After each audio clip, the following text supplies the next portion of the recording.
I've been saying for a long time that I thought by 2035, most goods and services around the world would be priced in sats. Not only sats, it'll be like sats and euros, sats and dollars, sats and yen, just like the dual price tag at the duty free at the airport or in a tourist town. Things have to move faster than they are now to hit 2035 for most things being priced in sats. But this whole thing is going to be 80 years from start to full saturation anyway, because it's a technological revolution, not a damn tech product. One God candle ain't cool. You know what's cool? 10 God candles. When we see 10 God candles over the course of a few weeks, we'll see what people do. This is the Freedom Footprint Show, a Bitcoin philosophy show with Knut Svanholm and me, Luke DeWolf. And we love to expand our freedom footprint. We hope you do too. The best way to do that is, of course, to try to emit as much freedom dioxide as possible. The best tool we have for doing that is, of course, Bitcoin. Before we dive into today's show, we'd just like to tell you a little bit about how you can support us. First, to support us directly with Bitcoin, visit our Geyser page at geyser.fund/project/freedom. Or you can send us sats directly to freedom@geyser.fund. And for the month of February, Geyser is matching all contributions up to a total of 500,000 sats. This is the best time to support the show and get literally double value for your sats. You can also support us as you listen by listening to the podcast on Fountain. The app is available on Apple and Android, and you can stream sats or send a boost. It's the easiest way to support the show just by listening normally. And if you don't care too much about Luke, you can always visit knutsvanholm.com, where you can buy my fabulous wine, my books, and a t-shirt or two. And if you don't feel like supporting your fellow Bitcoiners at all, at least like, subscribe, and brush your teeth. But seriously, that stuff actually helps. It would be great if you could subscribe to the YouTube channel, like the videos, send us a comment or leave us a review if you're listening on Apple or Spotify or something like that. All this stuff really helps the show, seriously. So yeah, we'd appreciate that if you can do that. Click the damn bell. So thanks for tuning into the show, and we hope you enjoyed today's episode. Welcome back to the Freedom Footprint Show. Our guest today is Cory Klippsten, CEO of Swan. Otherwise needs no introduction. So Cory, thanks for joining us. Welcome to the Freedom Footprint Show. Yeah, it's great to be here. Nice to meet you, Luke. Knut, great to see you again. It's been way too long since we hung out. Yeah, we used to do it quite a lot back in the day, like more than 2 years ago, I think. We used to do this a lot more often and about all sorts of topics. You were one of the few guests on my short-lived podcast that I did with my brother, which was really special. Oh yeah. It's special for me to have been on that. So yeah, my condolences about his passing and everything, of course. But how amazing that, I've got that 10 hours or whatever from those 10 podcasts on YouTube forever, which is just quite a gift. And you were one of his favorite people to talk to. So I appreciate that. Oh, I love hearing that. I mean, I love that. I remember that session specifically. He was such a nice guy. So I'm happy to have known him. So, but we used to talk a lot back in the day, and after that, and up until this point, you've been a great shitcoin narrative debunker. I love that. There was like a couple of months where you were just machine gun firing out these shitcoin narrative debunking tweets and little videos and everything, explaining to people how they were being rug-pulled. I just love that. So in your mind, what's the latest shitcoin and what's the latest thing we need to debunk? I think I'm trying to think of like why I get heated about certain topics and not others, right? Because I'm not sitting here, looking for altcoin scams to uncover and debunk. That would just be like your entire life, right? Yeah. It's because I care a lot about Bitcoin and I spend my day on Bitcoin. And so, to whatever degree I have experience and a little bit of knowledge, expertise on this particular subject and the narratives around it, I really don't like false narratives around Bitcoin. That includes false narratives promoted by Bitcoiners. I don't like those either. I like people to like Bitcoin for the right reasons and to promote narratives that are true, to maintain the credibility of the people that are, speaking on behalf of Bitcoin and Bitcoiners to the wider world. I don't like it when people who are promoting Bitcoin also promote bullshit. I don't think that's helpful because it confuses people. so that's really, I think, where it came from, and it's funny. We had already set the internal theme for Swan for 2022 was Bitcoin, not crypto. So that we started rolling out on January 1st of 2022. This was after, I think 2020 was Bitcoin for America, because it was like we were launching in the US only and it was an election year. And then if I recall, I think 21 was Bitcoin is for everyone. And we had the Bitcoin is for everyone website, and we were lighting up the countries on the map and all that, and just doing like world stories during the bull market. And 2022 was Bitcoin, not crypto, which ended up being the year for that, obviously. And the only thing that got me really interested was when narrative started to be in Bitcoin. So it was when a bunch of the podcasters and big Twitter handles started promoting Do Kwon because he was going to do a Bitcoin treasury. And I was like literally crypto people already were referring to it as the Luna Ponzi. And I had been seeing that since December of 21. So to me, I was like, you're watching this thing grow. People are calling it the Luna Ponzi. hadn't even done the research to understand why they called it the Luna Ponzi. But now all these Bitcoiners are promoting it. And I was like, there must be something horribly wrong here. And it took literally like 45 minutes at the end of a long week in March.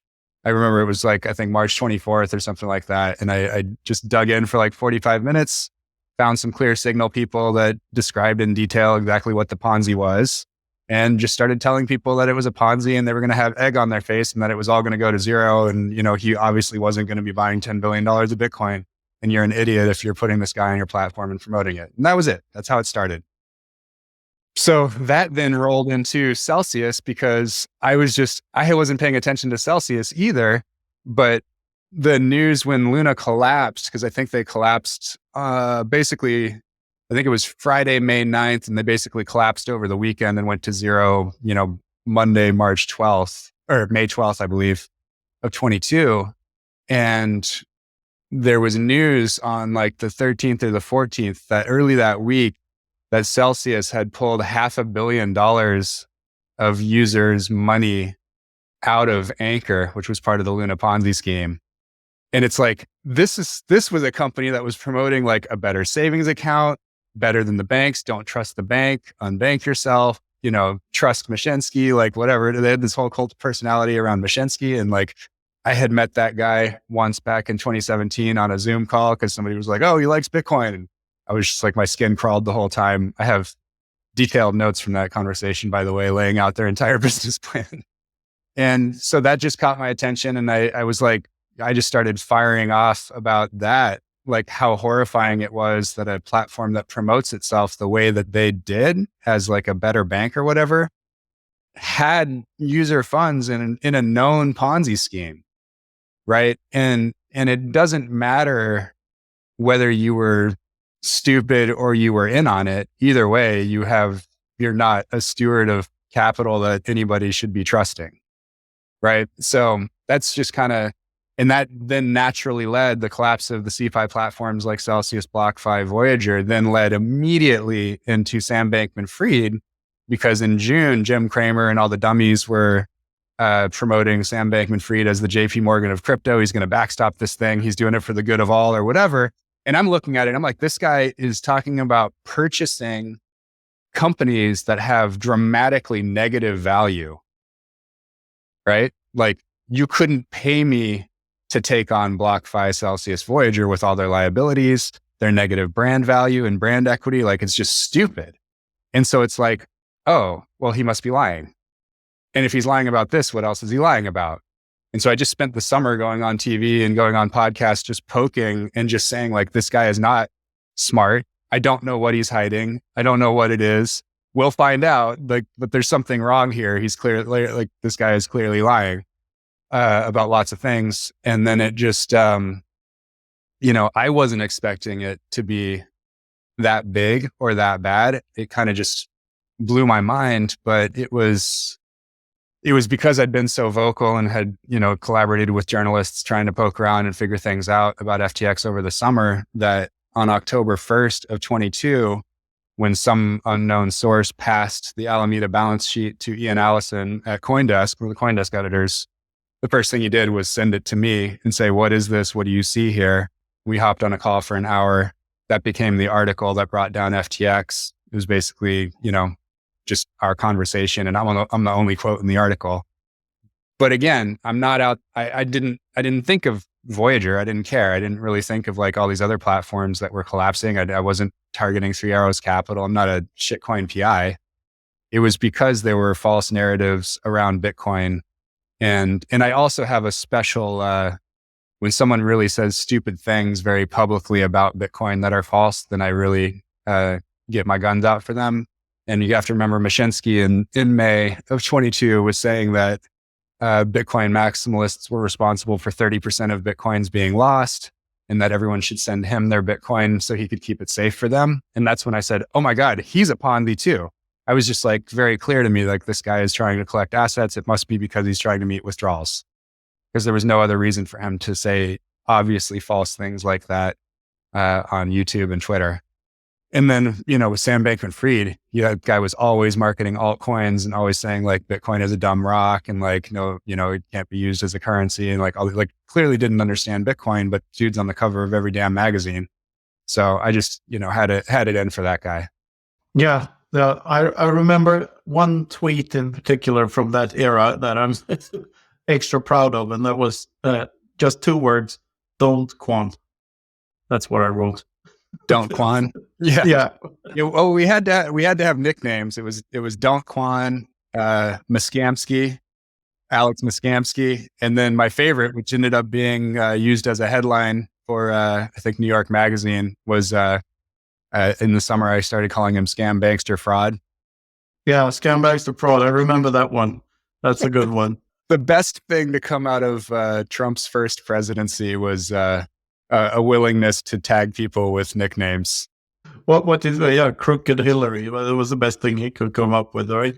So many. I mean, he had one for everybody. I think wasn't it Low Energy Jab?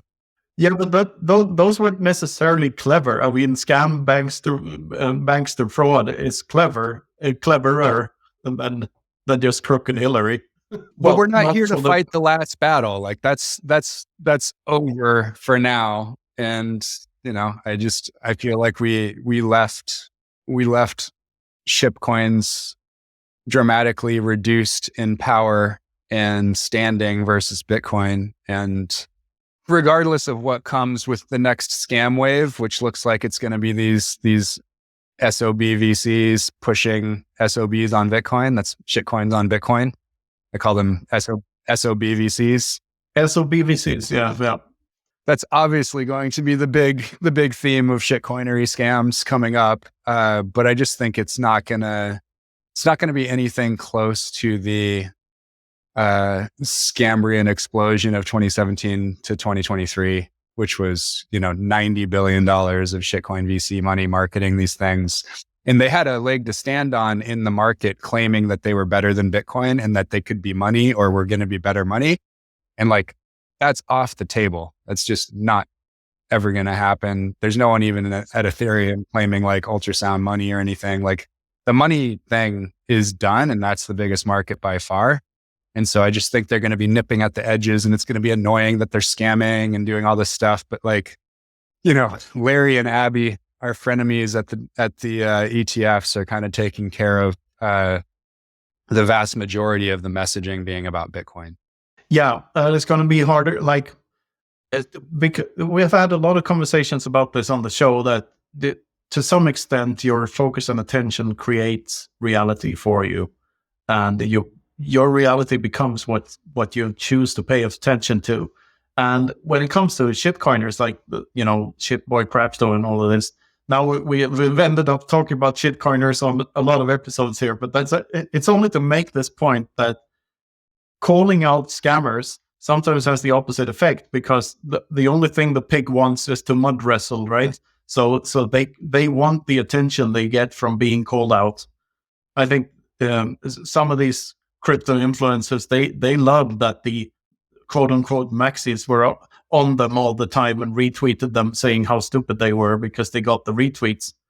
So So I think there's something there. But now we have to defend our turf because, as you say, now they're in Bitcoin and minting cats and stupid shitcoin tokens on top of Bitcoin, thinking that somehow blocks are scarcer than sats, which is simply not true because there's always a next block out there somewhere. And they're not even attached to a Satoshi in the first place. They're attached to a transaction, these things, if attached to anything. I guess this is a good segue into Swan mining. And what is Swan mining doing to prevent shitcoining on Bitcoin? Can you tell us the story there? Well, I guess all I can say is I'm eager to see the whole thing play out. And I think we're in the first inning to let the arguments come out. And I am very humble when I get into a new area that I don't have a lot of expertise in yet, which is why, you won't find tweets about Bitcoin from me pre-2019, because I just was learning and didn't know shit. So I don't want to be like, hey, I just got to Bitcoin mining and I'm here to fix it. So this is even, so even if you think about I also don't have a ton of time anymore to go super deep the way that I used to. And so it wasn't until the holidays that I actually read enough to let people know for the first time, where I was on this stuff. And so I think January 1st, I put out kind of what I thought was going on with the whole Ordinals thing. And I had reserved judgment for how long? A year or more? I don't even know. When did Casey publish the first thing on Ordinals? Was it? I don't even know. I think it was a year before. It's been almost 2 years, right? Wasn't it? Yeah, we probably wouldn't have heard about it if it hadn't received all the attention it got from people who. So somehow it feels like the whole narrative, the whole fight about them is false to begin with. That they didn't need to be called out even, because if no one had paid the attention initially, they probably never could have pulled the thing off because nobody would have heard about these things. That's, at least there's a grain of truth to that, I think. So I'll just read it. It'll take 60 seconds, but this was where I landed after spending probably 15 hours on it over the holidays.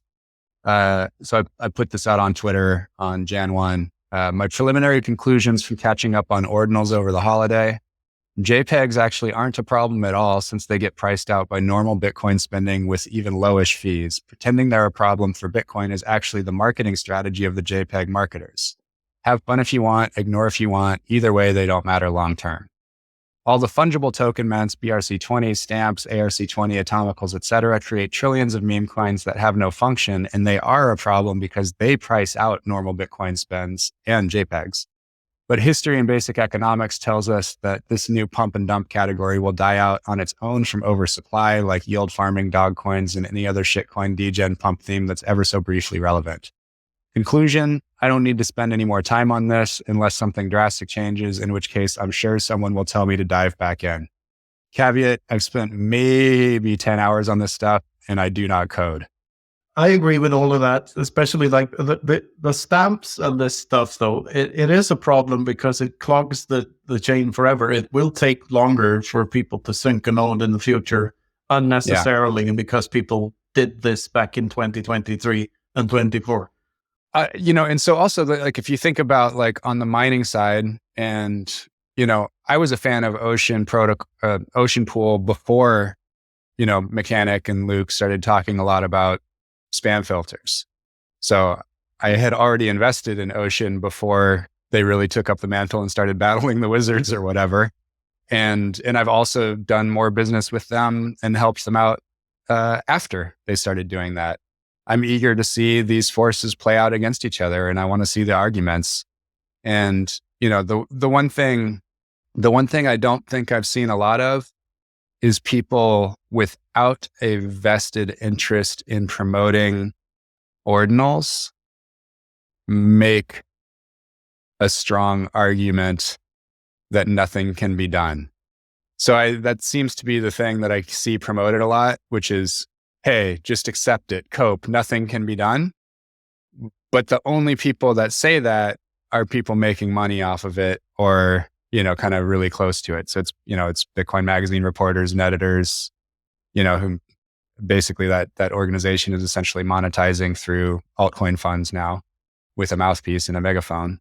Doesn't detract whatsoever from all the great things they've done for Bitcoin outside of that, but that's just kind of the current trend. It's like, their best reporter from the last few years is no longer reporting and is running an altcoin trading desk, right? It's kind of, it's a shame more than anything, but you do have to stay alive, right? And yeah, so I don't know. We'll see. I am much more into like the longer term vision of Ocean and being able to create your own block templates and decentralized mining and full transparency all the way through. You wouldn't believe the kind of fucking chicanery afoot with the pools and the differences in how their payouts work and the lack of transparency and, both pools and, some of these optimization softwares having hidden code that's using your hash for merge mining over here or siphoning off some of your shit over there. It's wild. Like you really can't until you run the numbers yourself and you do kind of like a pool bake off and you watch everything, by the minute, by the block. You can't really trust anybody in that space. So having at least one pool that gets to a decent level, I think Ocean's over one, like that's valuable in and of itself and is actually worth, and I don't know, like it's still TBD. I see lots of analyses both ways on which ways make more money. But regardless, as someone that has a wide interest in Bitcoin beyond just our mining management unit, which is 10 out of 160 people, for the good of Bitcoin and, all the other things that Swan does, I want to see this play out. And having somebody that provides that check on the rest of the mining pool industry because they're completely transparent is worth a ton. Because then we can go and we can use that as leverage against the other mining pools and say, why don't you do it like this? And like, it just creates all this pressure. So for us, even if we did make a little bit less money per block or something because you weren't mining, cat pictures or something, it would still be worth supporting overall, even greedily for Swan, let alone as the obvious thing to do to see how it plays out for Bitcoin. Yeah. It's sort of the equivalent of El Salvador on the nation state scale. This small little player, not being even 1% of the world, but still it's there as a beacon for every other nation state to have a look at. And for people in those nation states, especially being equivalent to the hashers out there that sell their hashing powers to mining pools, that they could just move to this place and use proper Bitcoin instead of trying to avoid taxes in, I don't know, France. So, there's something there. Transparency, because like that's a beautiful distinction that Mechanic made when he was here on the Freedom Footprint show, talking about the difference between a miner and a hasher, because the miners are really the pools, and the individual miners, quote unquote, they're just basically just hashers selling hash power. And they're not really, unless you know what you're selling your hash power to, you're not a miner, you're just a hashing algorithm facilitator. It's true. So what's the plan with Swan mining? Like, are you directing all your hashing power to Ocean, or what are you doing? Are we know that's not true. We know that's not true because I tweeted out yesterday or the day before that I think our latest time I checked, we were at 5.24 exahash across our and the numbers don't add up. Yeah, Ocean's at like 1.25, 1.2 or something like that. So we can't possibly be directing all our hash to Ocean.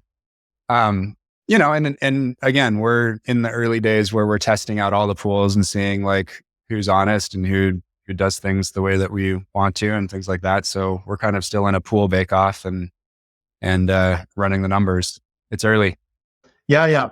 I suspect you did something though, because just when Swan mining was announced, the Ocean's hashing power went up quite significantly, even though it's still way lower. I like to see lots of Bitcoin numbers go up.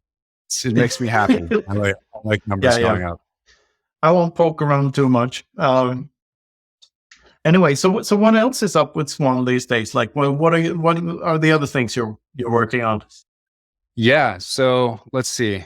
Oh, so much. It's crazy. Where to start? Let's see. We are about to launch our asset-backed loan products. Unfortunately, it's kind of like big ticket only. I think it'll probably be like $1 million plus. So it's much more of like an institutional product, but I think that'll be really cool. We are about to relaunch Swan Advisor, which is our, for wealth managers, US only, unfortunately. So this is the registered investment advisors and FAs. And we used to have like 36 of them before the Prime Trust collapse. And now we've finally kind of rebuilt it on top of BitGo and can be back in market and light up the partners that we had before. So excited to bring that back. We relaunched, we brought Texas back a few weeks ago. We had not been in Texas for the last year and a half or so since regulatory BS with trust companies. Later this year, we'll be launching our own Bitcoin-only trust company, which I think is dramatically underappreciated by people so far. It remains the model that is the best for custody of Bitcoin in the USA, which is having the legal segregation. And again, this is not for people that are taking self-custody, which is the vast majority of Bitcoin, but for the people that are stuck in third-party custody because they're not willing to or able to, or for some regulatory reason, like with the advisor product, they have to leave the coins in third-party custody. Having an individually owned, legally segregated bankruptcy or remote trust account is the best place to put that. And then if you can layer that on top of multi-institutional custody, which is the direction that we're going, where like, client has a key, we have a key, BitGo has a key, or, us and Unchained and the client, stuff like that. That's going to be a big leg up, I think, for the market. But more importantly, the companies that have done this historically have been constrained. And you'll even hear like, Mike Belshi at BitGo talk about this a lot. And Jameson has talked about it. Reardon Code talks about it. When you're developing like a product roadmap at a trust company that has a bunch of altcoins, you really can only develop products or processes or whatever that are scalable across Bitcoin and like hundreds of altcoins, because that's what you need to serve your customers. And so you can't really take advantage of things in the Bitcoin code or that are happening in the Bitcoin ecosystem, or even justify a team or expense helping that to develop. For instance, like we've had Lightning withdrawals internally for ourselves, for years, but we can't light it up because we didn't control the product roadmap at the trust companies that we use, right? Historically, Prime Trust, Fortress, now Backed. And they don't really have the incentive to do much on Lightning, let alone Liquid, for instance, because it's not scalable across all their altcoins. So when we own that, we can turn on Lightning overnight and we can go and, do cool Liquid things and we can offer that to everybody else as well. So like, Fold is on Fortress as well, just like us. And we're kind of stuck until there's a better option. And there's another dozen Bitcoin companies, kind of stuck at Fortress because Prime Trust doesn't exist anymore.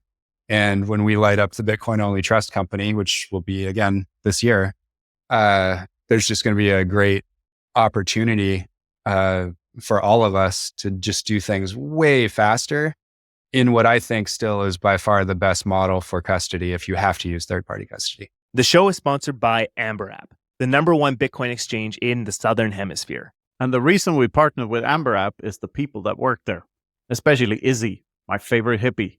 If you haven't seen it already, check out our episode with Izzy. It'll show you exactly why we just had to partner with Amber App. Izzy focuses on the orange glowing light, and so do we. And we think you should too.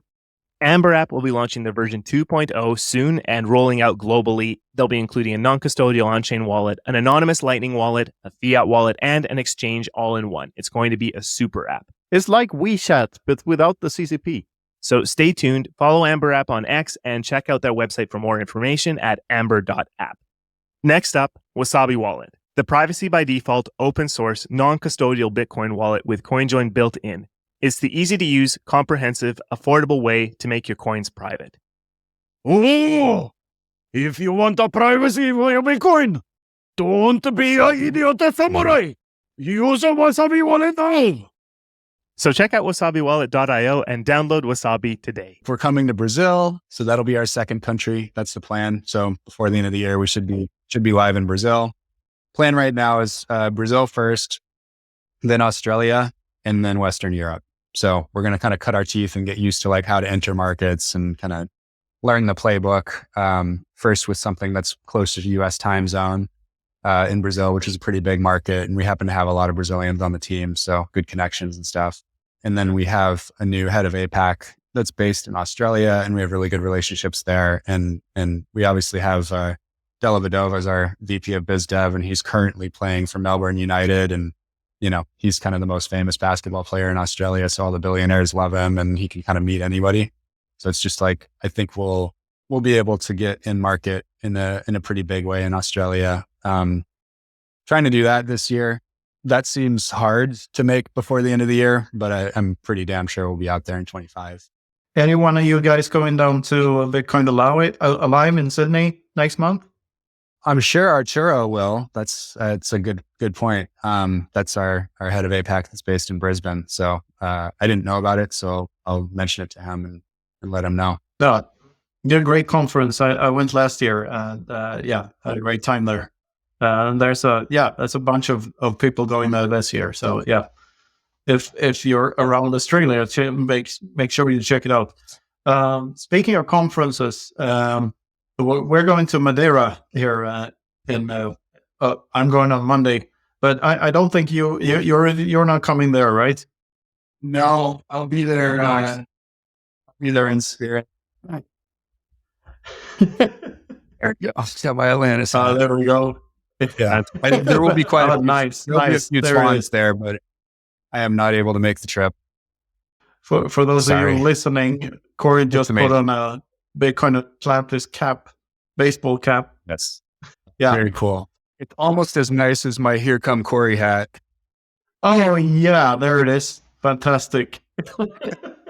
But there are a lot of other Swan people coming to Madeira, though. Yes, lots. Is Tomer still with you? Of course. Yeah, Tomer's our editor-in-chief for Swan Private Insight, does a lot of other stuff on the content side. And then, of course, we have, the ones who got away, some Swan alumni that we love and miss, like Pablo and Gigi, of course, will be there. Yeah. Yeah, so there's a whole bunch of people coming to Madeira. And it's going to be great to see, especially the Americans, because it's rare that I get a chance to see them since we have a pond to cross in order to make that happen. But it's always great. Are you in what city are you in? I forget. I'm in southeastern Spain somewhere. Okay. Malaga or something like that. A bit further up the coast than that. So closer to Alicante.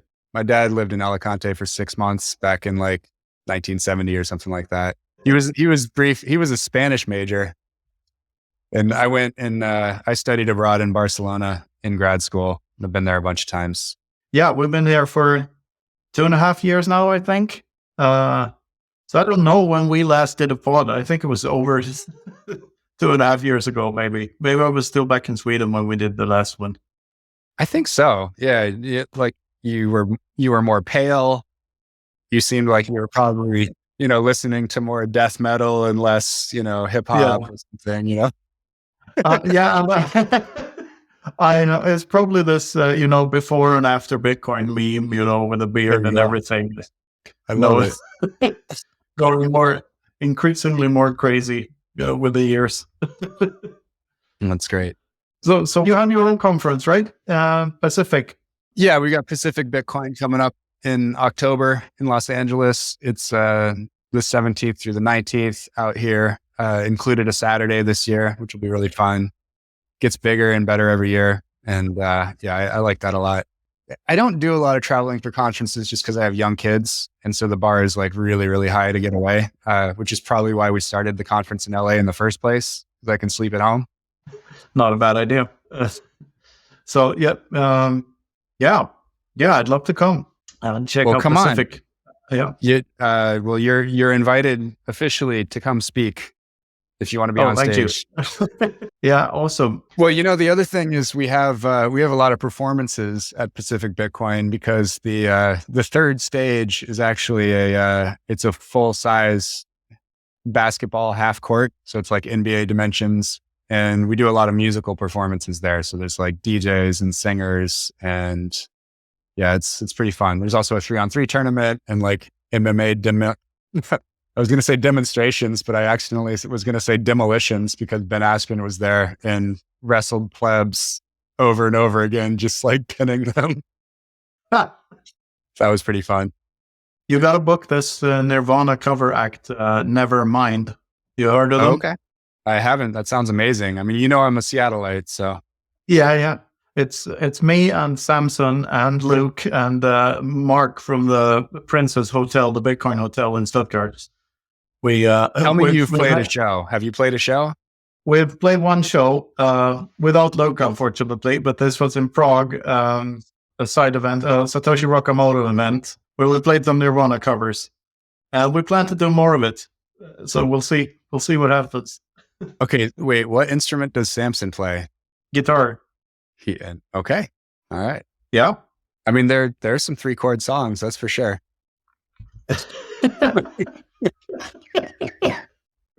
Those aren't very high expectations. I mean, I'm going to have to see the tape. Listen, I like proof of work. Like, show me the tape. I want to see it. Yeah, it's coming. You'll even have to wait a little while. Yeah. Well, now I have high expectations. Yeah. Setting the bar. Luke, do you have any questions for Cory? Yeah, Cory, awesome to talk about all these fun conferences and everything coming up with the year. What about the immediate term? I mean, we've got all this stuff coming up, the halving and the ETFs going on here. What's your feeling of the vibe for Bitcoin right now? Everyone's pretty optimistic. How are you feeling? Yeah, well, I think what's interesting, and we kind of touched on it a little bit, but I think what's going on is, the top of funnel for Bitcoin used to be Bitcoin, right? That's kind of how it was back in 2010, 11 to 16. I put out a tweet a couple weeks ago that I've been kind of talking about, and it's actually made it into our new investor presentation as well, just like a screenshot of the tweet. And it was basically kind of laying out that the top of funnel for Bitcoin was Bitcoin from, 2010 to 2016. And then because of the ICO boom and all the shitcoin VC money, the top of funnel for Bitcoin was shitcoins from 2017 to 2023, basically. And with the launch of the ETFs, the predominant top of funnel for Bitcoin now is Bitcoin. It's a slightly inferior sort of Bitcoin, but it's not bad. And they are, broadly marketing things that are true about Bitcoin. If anything, they're just marketing kind of a subset of what's true about Bitcoin, but there aren't any broad lies or false narratives being promulgated by the VanEck and the Bitwise and the Fidelities and BlackRocks, and Invesco, like they're saying true things about Bitcoin with a slightly inferior product. That's a dream for Bitcoiners because it's like, thanks for the hundreds of millions of dollars of ad spend. And all we have to do is like, as people get more into it, they start learning about it. And we have the data that shows the more you buy, the more you prefer self-custody. I thought one of the most genuinely bullish things that I've seen in the last few days was that BTC Sessions YouTube channel is just blowing up, over 100,000 subscribers, something like this. And he's like the guy guiding people into self-custody, and it's just fantastic to see that because it's like a real signal, right? It really does seem like people are going that direction, right? Absolutely. Yeah. I mean, it's all the Bitcoin channels are kind of exploding since January, as you can imagine. And it's worth putting out better content and paying more attention to like your VSEO. So, it's probably not happening just by accident to Ben, even though he's saying that. But my guess is he's doing a few smarter things and maybe paying a contractor to do a little bit better job with the VSEO or the thumbnails or whatever. Like you kind of improve things when the returns to improving it are bigger, which they are in a bull market. So we're putting more into ad spend, we're putting more into VSEO, we're hiring more people on the marketing and content side. And you do that because the returns are greater. And so everything's exploding at the same time. I mean, we probably averaged 30 to 40K a month on ad spend in 2023. And we're doing like over 600K a month now. Right. So we 20x'd our ad spend.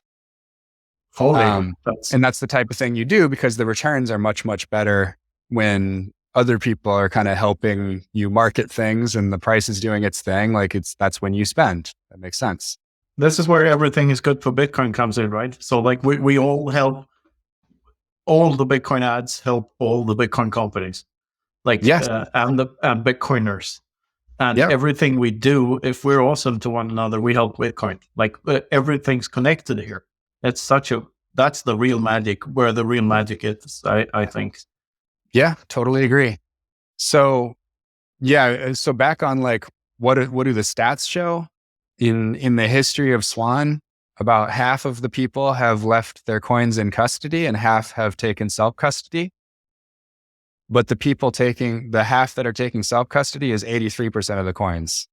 Wow. So the more you buy, the more you take self-custody because it's worth it. It's worth it to figure out how to do it and what you want your setup to be. And, for some nutball psycho Bitcoin lady to teach her husband about self-custody and figure out the inheritance thing with their lawyer or whatever it is, you do that once you get over an amount that's meaningful to you. And it's the same thing with the ETFs. Like, of course, once you get orange pilled enough, the vast majority of people will be like, oh, you know what? Maybe I actually want the real thing. And maybe I only want to pay once instead of every year. Yeah. So it's just a great top of funnel for Bitcoin. I've been talking about what I've been calling the ETF multiplier. And I don't know if it's the right term for it, but basically the concept is however much capital flows into the ETFs because they exist, because the ETFs exist with all their advertising and the stamp of approval and everything, another 5 to 10x more capital is flowing into Bitcoin, even outside of the ETF flows. Yeah. And will over the rest of the decade because the ETFs exist. So it's incremental on top of what's going into the ETFs because they exist and because Larry and Abby have said Bitcoin's okay. Yeah, and on top of that, you have the halving. So you have like limited supply meet unlimited demand at some point, which is just weird. Yeah. And, I think, price is set at the margin. So that has a big effect. Absolutely. Kind of like new supply that's coming on. Obviously, I've been like a bit of a seller of the coined on exchanges thing because it's gotten so much dramatically easier to get coins in and out of cold storage. And so I think that metric is probably overused and, shouldn't be relied on for really anything. Because all these custodians, even they can easily shuttle coins in a few seconds, back and forth between cold and hot. So it doesn't mean what it used to. But nevertheless, I think if you look at like HODL waves and things like that, it's clear that a preponderance of these damn coins ain't moving, and we'll see if there's ever, I think, one God candle ain't cool. What's cool? 10 God candles. When we see 10 God candles over the course of a few weeks, then we'll see what people do. How would you define a God candle? I mean, broadly, we're just talking about a $10,000 move in a day. And, we've never seen it before. So that'll be the first God candle when it happens. But once it happens once and the price is going up, that's going to be a lot easier to achieve. Going from 120 to 130 is a lot easier than going from like 40 to 50. So I expect lots of them once they start. What is the biggest candle we've seen? Because we've definitely seen multiple thousands. We haven't seen 10,000, but yeah. No, I mean, 4 or 5. What's the biggest upward move in percentage terms or in dollar terms in a 24-hour period? I guess is the question. I don't know. Yeah, I guess we'll see. So we'll have to figure it out. But the funniest thing I think is people will think that Bitcoin will go to $100,000 and then drop again. Why? Like, is everyone in silent agreement that, okay, we hit 100K, we have to sell? Like, that's not how markets work, right? As far as I know. Do you remember? Yeah, there was like I totally remember this actually. It was October 25th, 2019. And it was Xi Jinping open support for blockchain technology. Remember that? Ripped up like 40% in a day. It went from 7,361 to 10,370 in a short span of some hours, registering a gain of 42% from its daily low. Whoa. It was October 2019. Yeah, percentage right, but it's also quite a few thousand. So yeah, if the definition of a gold candle is in dollar terms and not in percent. Listen, I'm rolling with 10K for now. I reserve the right to change it later. I'm not calling God candle until I see a 10K move in one 24-hour period. I'm not calling God candle. Has anyone ever coined the term Satan candle? And like, is that a drop? Is like that a $10,000 drop? It would have to be more than 10,000. We've seen way worse. It's $666. The show is also sponsored by Geyser, the portal to the creator economy on Bitcoin. On Geyser, creators can monetize their work through their communities in a social and engaging way, and you can send sats to your favorite projects. They have loads of new features, including new reward options, giving creators and supporters new ways to connect and grow together. Geyser Fund is the best way to support our show directly with Bitcoin. And we have a fabulous Lightning address, freedom@geyser.fund. So whether you're a creator or supporter, check out Geyser at geyser.fund today. The show is also sponsored by Orange Pill app, the Bitcoin-only social network where you can stack friends who stack sats. You can connect with your favorite Bitcoiners on the app, like Saifedean Moose, Peter McCormack, or Natalie Brunel. Make local connections and find all the nearby meetups, see what's going on in your area, and connect with Bitcoiners around you. And now, with a brand new merchant section, it's easier than ever to find and connect with local businesses that accept Bitcoin. The best part about Orange Pill app is that you know that it's high signal because you're paying for Orange Pill app, and so is everyone else. There are no Asian ladies asking you how your trade is going on Orange Pill app because it's not a trading app. It's a dating app. Is it a dating app? So download the Orange Pill app on Apple or Android, send us a DM, and start building your local network of Bitcoiners. So what are you most optimistic about with the idea that everything is going to, that Bitcoin is going to ramp up? What do you think is going to change in the world for the better when that happens? I mean, this is the stuff we've been talking about for years, right?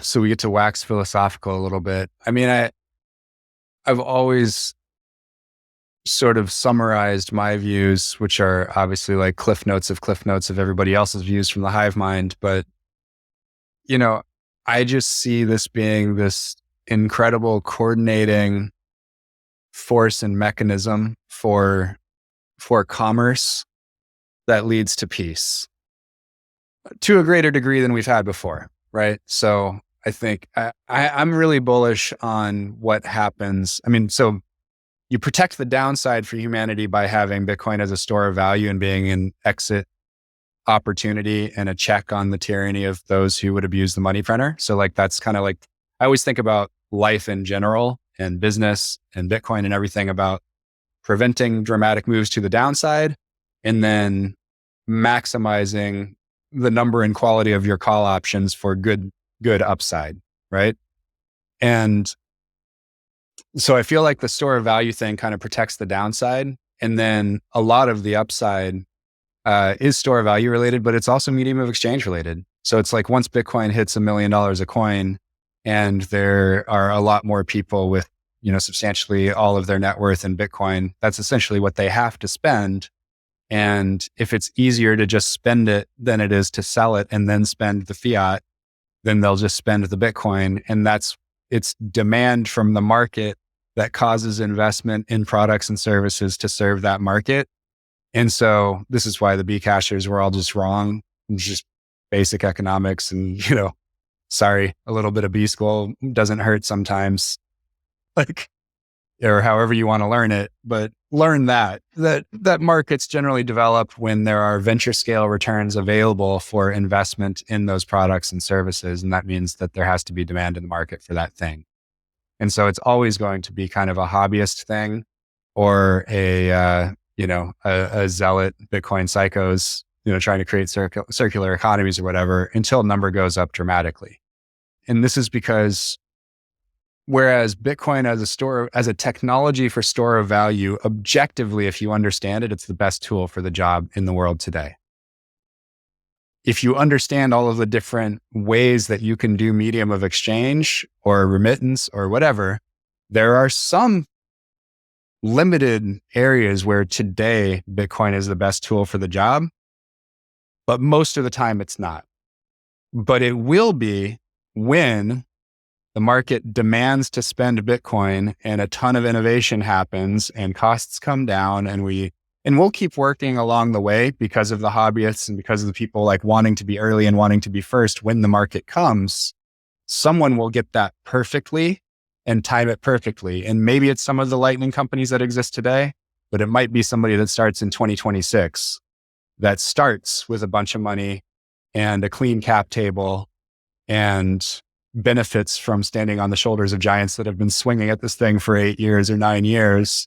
And that's the set of companies that make it. But we have to be honest with ourselves. It's not like Sergey at BitResale is a bad Bitcoiner. It's that he has a medium of exchange business. Like, he loves Bitcoin. He'd much prefer to use only Bitcoin and only offer Bitcoin, but Bitcoin is not the best tool for the job in all cases for remittance and payments. So how is Bitcoin doing as a unit of account in your view? It's terrible. Like, nothing is really priced in Bitcoin except Bitcoin. Even shitcoins aren't priced in Bitcoin anymore. And that will follow after people want to use it for medium of exchange. So, I think I had a pretty aggressive timeline that I'm not moving off of it yet. I've been saying for a long time, 4 years now, that I thought by 2035, most goods and services around the world would be priced in sats. Like, not only sats, it'll be like sats and euros, sats and dollars, sats and yen, sats, like, just like the dual price tag at the, duty free at the airport or something, or in a tourist town. I don't know. We'll see. Things have to move faster than they are now to hit 2035 for most things being priced in sats. They're not moving fast enough for that to happen by 2035, in my view. But, what's the rush too? Like, this whole thing is going to be 80 years from start to full saturation anyway, because it's a technological revolution, not a damn tech product. Yeah. So on a linear timeline, that everything you say is true, but then you have the gradually then suddenly effect, which is not priced in here, right? It priced into your argument, I mean. It's always been suddenly. That's the thing. I think it's gradually then suddenly, because it's like, what this really is like a series of technological revolutions, harnessing power, printing press, telecommunications, and like Bitcoin couldn't exist without all of these things happening before. Maybe Bitcoin is the suddenly. And the suddenly is like the we've been growing like this as a species and advancing, and we just started up the S curve a little bit with the harnessing of power and fossil fuels and the invention of microchips and the internet. And like, maybe we're just actually, all this advancement that we thought was going like this the last 200 years was actually still the flat part of the S curve, and Bitcoin is the suddenly. I love that. I love that picture, because that's how I feel about this thing. And I think, like, now with, us three sitting here on a video call, and you're on the other side of the Atlantic, this wouldn't have been possible 10 years ago, let alone 5 years ago. Like, pre-COVID, video conferencing wasn't a thing, not at all, in the, like, people use it now, like, always. It just wasn't very common pre-COVID. And this is just a couple of years back. And social media is getting better and better, and you have Nostr as an alternative and all this stuff, with ways of reaching and doing things across borders that just weren't possible before. And on top of that, you have Zaps and LN URLs and all of these beautiful inventions that really make every single border on Earth completely obsolete and just a thing of the past already. Yeah. And so it's just a matter of time before people figure out that, doing things consensually and voluntarily and with is not only better for you and the person you're dealing with, but better for everyone else and more profitable. And when you can't take someone's Bitcoins because they're in their heads. And if you kill them, they're lost. Then you move the Schelling point of violence, and violence becomes less profitable. And this is the prophecy here. Like, this is how this plays out. I truly believe that we're actually at the starting point of the gradually then suddenly for humanity and to reach next level. That's a beautiful picture. Yep. Yeah, absolutely agree. So I want to just say, like, you know, we're just figuring things out. And every time that you fix something, you create a new set of opportunity, you create a new set of problems and opportunities. And ideally, if you're broadly as a species moving in kind of the right direction, the problems should be smaller and the opportunities should be better. And I just kind of think that what we're going to do with Bitcoin, the whole point of this is that we are going to dramatically reduce the set of problems that we currently have, create a new set of problems that are smaller, and create opportunities that are bigger and better because we promote Bitcoin adoption and we as a species adopt Bitcoin. And that's the best that you can hope for, is this continual reduction in the intractability and the severity of the problems, like cutting climate-related deaths by 99% in 100 years, which is insane, right? Like, what an achievement as a species. Unbelievable. We all used to fucking die from floods and heat stroke and freezing in the snow and shit, and it doesn't happen anymore because we have harnessed energy. Like, what an achievement as a species. And almost nobody, in most of the world, almost nobody starves, right? And we used to starve a lot, right? What a great achievement. Does that mean we've solved everything? No, but the problems are smaller. At least they're the biggest problems that we have today, but they pale in comparison to the problems that we had 100 years ago. And I think that's what it's going to be like. Like, all the kids under 30 in the year 2020 or 2124, 100 years from now, all the kids under 30 are going to think the horrible problems that exist in the world at the time are like the worst thing. And they're going to be all like staying up late, smoking weed, talking about how to fix the system and shit.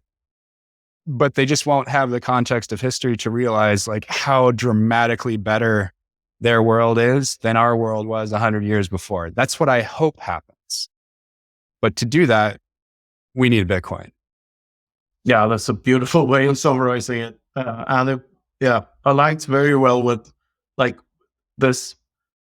Bitcoin is not the signal, but it's the greatest noise remover ever created. So you can find your own signal.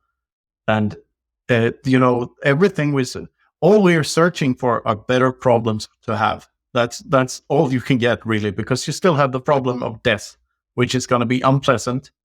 And you try to avoid it for as long as you can.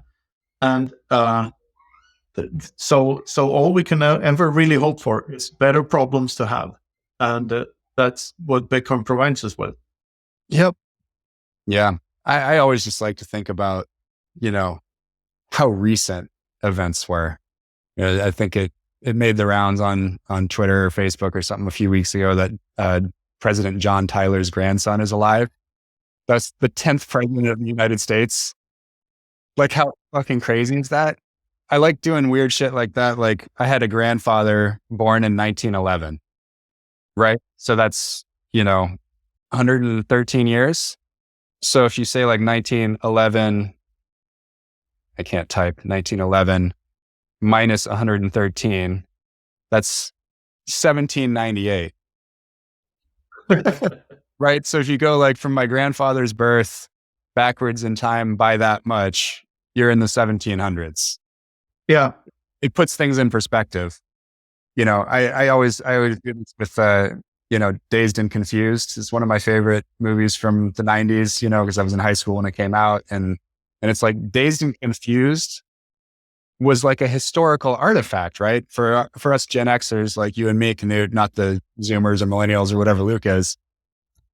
That was something about a time way before us, but it was actually about the last day of school in 1976. It was only 17 years later.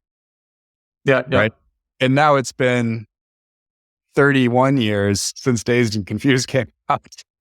Yeah. And I think about that all the time. Like when I grew up, and the grunge era, which we both grew up in and were teenagers in, and loved the music and everything. We've been talking about this before. Oh yeah. And we sort of, and in those times, we thought of like the Beatles and the Rolling Stones and whatnot as ancient history, but they were just 20 years before that. And like the double amount of time has passed since our teenage years to now. So like, it's just weird. This is what happens. Yeah. Only people that come way after us can really have perspective about us. Right. And that's why when we think that all these issues are like big to us today and seem intractable, it's only because we're trying to solve a smaller set of problems than the people had 100 years ago. And so it's the people in the 2100s are going to look back and they're going to judge us for not being happy about where we are because, 1924 was so much worse than 2024. But in 2124, they're going to look back and they're going to be like things when you complaining jerks were alive, thinking that everything was horrible. It's like you were just really trying to, take advantage of the opportunities, the larger set of opportunities that you had. You were trying to solve this tiny subset of problems that are left over from the shit you already solved. They're not going to have any perspective about where they are at the time. No, it's all going to seem just like momentous and insurmountable. All right, so let's wrap there. I'm Cory. I'm a Bitcoiner. Buy Bitcoin from Swan or something like that. I don't know, whatever. Follow Canute. Everything divided by 21 million. That's really what matters. Thanks so much, Cory. Thank you, Cory. Great talking to you. Yeah, take care. Go to Madeira. Yeah. Go to Madeira. Yeah. Screw you guys. Cory's going home. Yeah. There you go. Thanks a lot, Cory. Take care. This is Unicorn Footprint Show. Thanks for listening. Thank you all.